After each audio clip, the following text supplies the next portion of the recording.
जो केसेस होते हैं वहाँ पर एक पिटिशन देनी पड़ती है, अर्जी देनी पड़ती है कोर्ट में।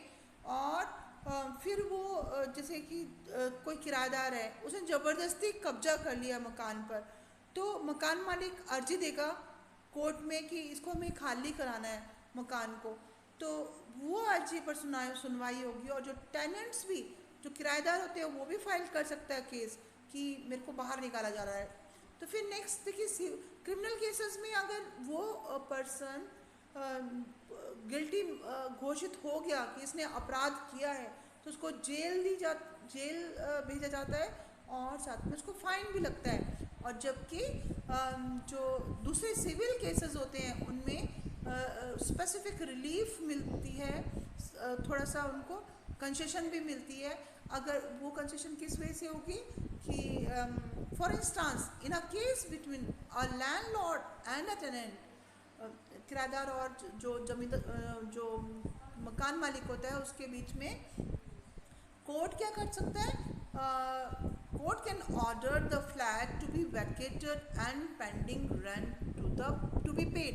कोर्ट सज़ा नहीं देगा, मतलब उसको जेल में नहीं भेजेगा, उसको यही कहेगा कि तुम ऐसा करो कि कि अपना जो जितना तुमने 2 साल से या 3 साल से किराया नहीं दिया वो किराया दे दो, और साथ में घर खाली कर दो। वो किराएदार को ये ऑर्डर हो सकता है, उसको जेल नहीं होती ऐसे केसेस में। तो यहाँ पर नेक्स्ट एक टेबल दिया गया है, उसमें आप क्या क्या समझते हो क्रिमिनल लॉ या सिविल लॉ के बारे में, तो वो आप नीचे आप इसमें फिल कर सकते हैं। That we are not going to discuss. यहाँ पर देखिए जैसे डिस्क्रिप्शन ऑफ वायलेशन, तो यहाँ पर a group of girls are persistently harassed by a group of boys, तो what can be done, इस तरह के हैं। तो अब यहाँ पर एक लास्ट ये पढ़ रहे हैं हम लोग, does everyone have access to courts, क्या सारे लोग कोर्ट जा सकते हैं, कोई भी पर्सन जा सकता है कोर्ट में, ये पूछ रहा है। असेस मतलब क्या वो कोर्ट जा सकते हैं, तो in principle all citizen of India can assess the courts in this country, हमारा जो देश है उसमें कोई भी नागरिक जा कर के कोर्ट में अपील कर सकता है। This implies that we have a right to justice through the court, हमें न्याय का अधिकार है। राइट टू जस्टिस, न्याय का अधिकार। कोर्ट जो होते हैं they play a very significant role in protecting our fundamental rights, हमारे जो ये अधिकार होते हैं, मौलिक अधिकार, इनको प्रोटेक्ट करने के लिए, इनको बचाने के लिए कोर्ट एक बहुत इंपॉर्टेंट रोल प्ले करता है। If any citizen believe that their rights are being violated, कोई भी आदमी, कोई भी नागरिक ये महसूस करे कि उसके अधिकारों का उल्लंघन हुआ है, राइट्स का वायलेशन हुआ है, वो कोर्ट को अप्रोच कर सकता है for justice to be done, कि मेरे साथ न्याय किया जाए। While the courts are available for all, court सबके लिए अवेलेबल होते हैं। In reality access to courts have citizen of India, they cannot have the access to courts, does वो उनकी कोर्ट तक पहुंच नहीं होती। तो कोर्ट जो होती है वो हमारे फंडामेंटल मौलिक अधिकारों का संरक्षण करते हैं, प्रोटेक्ट करते हैं, बचाते हैं। तो अगर जो नागरिक है उनके अधिकारों का उल्लंघन हो, वायलेशन हो, वो कोर्ट को अप्रोच कर सकते हैं for justice to be done, कि हमारे साथ न्याय करो।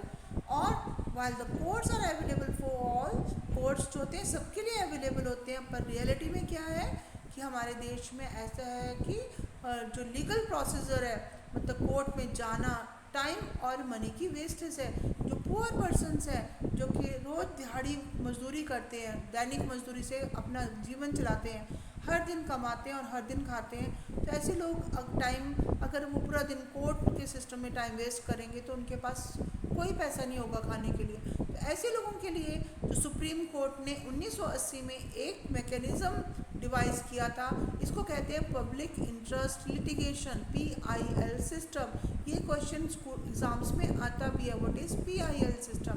तो PIL सिस्टम क्या होता है?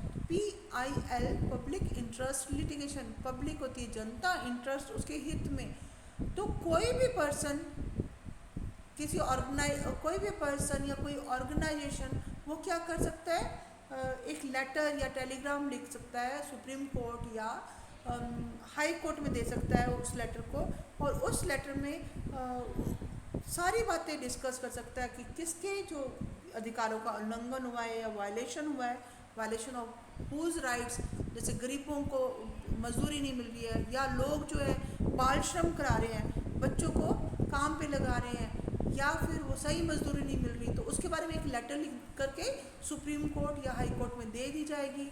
और ये PIL सिस्टम कहा जाता है। In the early years PIL was used to secure justice on a large number of issues. पहले पहले जो PIL सिस्टम था ये बहुत सारे जगहों पर इनमें ये न्याय दिलवाने के लिए यूज़ हुआ था, जैसे कि rescuing bonded labourers from inhuman working conditions.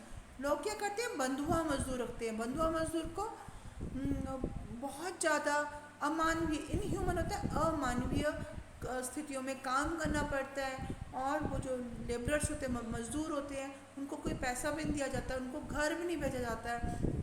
और जो प्रिजनर्स, जैसे बिहार में कई ऐसे जो जेल में कैदी डाल दिए गए होते हैं थे, जिन पर कोई हियरिंग भी नहीं हुई है, कोई सुनवाई भी नहीं हुई है, बिना सुनवाई के उनको जेल में डाल दिया गया।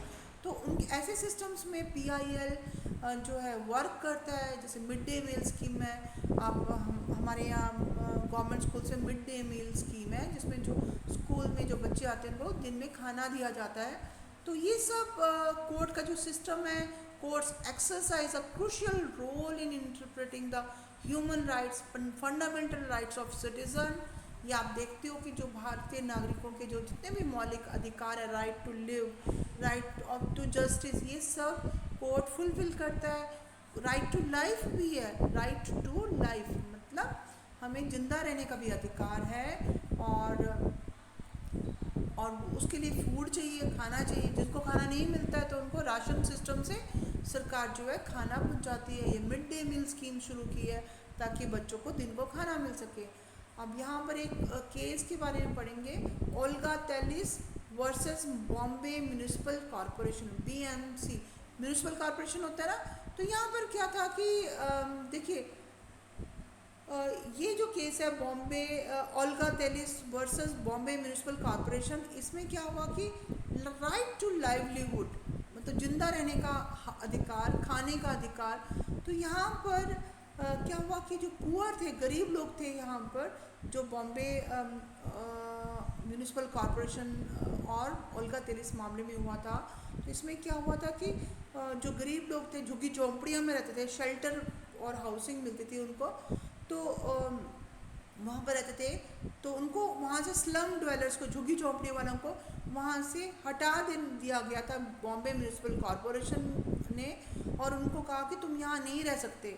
और उससे क्या हुआ कि वहाँ के जो झुग्गी झोंपड़ी वाले लोग थे, उन्होंने कोर्ट में दायर की याचिका कि हमें भी शेल्टर का अधिकार है, मतलब हम सबको जो ह्यूमंस होते हैं, ह्यूमंस को रहने का छत का अधिकार है। शेल्टर होते छत, मतलब उनको घर चाहिए। अगर वो बॉम्बे म्यूनिसिपल कॉरपोरेशन अगर उनको वहाँ से हटाता है तो उनके लिए प्रॉपर क्या प्रोवाइड करे, घर, हाउसिंग फैसिलिटी प्रोवाइड करे, उनको एक कमरे का घर कहीं ना कहीं बनवा कर दे, तब वो वहाँ से हटेंगे। That is life to livelihood का अधिकार है। तो ये उसको मानना पड़ा था बॉम्बे म्यूनिसिपल कॉरपोरेशन को। तो उस तरह से ये तो यहाँ पर अभी एक जैसे कई केसेस ऐसे हुए हैं जहाँ पर जो जस्टिस है, न्याय है, वो बहुत सालों बाद मिला है। Justice delayed is justice denied. अगर न्याय जो है 20 साल बाद, 30 साल बाद मिलता है, तो वो जो न्याय है वो न्याय नहीं कहलाया जाएगा। जस्टिस लेट, जो लेट हो गई है, डिलेड हो गई है, बहुत देर से मिल रही है न्याय, तो वो न्याय जो होता है वो कहा जाएगा कि वो न्याय नहीं मिला है। तो इसलिए हमें क्या करना चाहिए, कोर्ट्स को क्या करना चाहिए, उनको जल्दी से जल्दी न्याय देने का कोशिश करनी चाहिए। हमारे भारत जैसे देश में लाखों की संख्या में केसेस पेंडिंग है कोर्ट्स में, और वो पेंडिंग रहना कोर्ट्स में मतलब कि वहाँ पर उनकी सुनवाई नहीं हुई है। हमारा जो सिस्टम है ये बहुत लाचार सा सिस्टम है। यहाँ पर जो एक केस की, जो क्राइम केसेस की सुनवाई में ही 20-20 साल लग जाते हैं। तो ऐसे सिस्टम में हम लोग जुडिशरी या एग्जीक्यूटिव्स को जो है या जजेस हैं, they must try to solve the cases within time limit होनी चाहिए, और ये जल्दी से जल्दी केसेस की सुनवाई होनी चाहिए, ताकि कि लोगों को जल्दी से जल्दी तुरंत न्याय मिल सके। तो ये आपका लेसन है, ये